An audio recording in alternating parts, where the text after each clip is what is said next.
পূর্ব মেদিনীপুরের হলদিয়া পুরসভা ১৩ নম্বর ওয়ার্ডে তৃণমূলের পার্টি অফিসে ভাঙচুর, বিজেপির বিরুদ্ধে অভিযোগ, পাল্টা গোষ্ঠীদ্বন্দ্ব বলল বিজেপি। ভোট মিটতেই হলদিয়া পুরসভার ১৩ নম্বর ওয়ার্ডে তৃণমূল কংগ্রেসের পার্টি অফিসে ভাঙচুরের অভিযোগ উঠল। বৃহস্পতিবার সকালে তৃণমূল কর্মীরা এসে দেখে পার্টি অফিস ভাঙচুর করা হয়েছে। তৃণমূলের দাবি, রাতের অন্ধকারে বিজেপি আশ্রিত দুষ্কৃতীরাই হামলা চালিয়েছে। যদিও বিজেপির পাল্টা দাবি, এটি তৃণমূলের গোষ্ঠীদ্বন্দ্বের ফল। ঘটনার তদন্ত শুরু করেছে হলদিয়া থানার পুলিশ। স্থানীয় সূত্রে জানা গেছে, বৃহস্পতিবার রাতে হলদিয়া পুরসভার ১৩ নম্বর ওয়ার্ডে অবস্থিত তৃণমূলের দলীয় কার্যালয়ে ভাঙচুর চালানো হয়।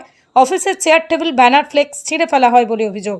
বৃহস্পতিবার সকালে বিষয়টি নজরে আসে স্থানীয় তৃণমূল কর্মীদের। এই ঘটনায় হলদিয়া থানায় লিখিত অভিযোগ দায়ের করেছে তৃণমূল।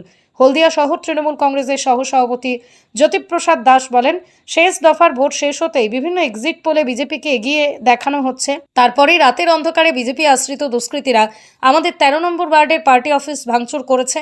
আমরা হলদিয়া থানায় অভিযোগ দায়ের করেছি, পুলিশ তদন্ত করুক। অভিযোগ পেয়ে হলদিয়া থানার ওসি ঘটনাস্থলে যান ও পার্টি অফিস পরিদর্শন করেন।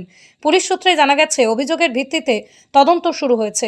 সমস্ত অভিযোগ অস্বীকার করেছে বিজেপি। হলদিয়া মণ্ডল ৪-এর সভাপতি কার্তিক দাস বলেন, নিজেদের দায় ও গোষ্ঠী সংঘর্ষের কারণেই ভাঙচুর হয়েছে, এর সঙ্গে বিজেপির কোনো ভূমিকা নেই।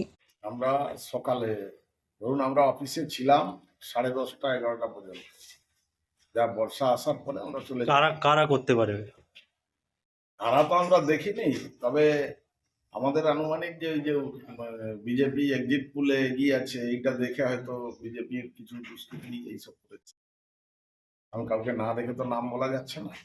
থানায় অভিযোগ হয়েছে? থানায় অভিযোগ করেছে।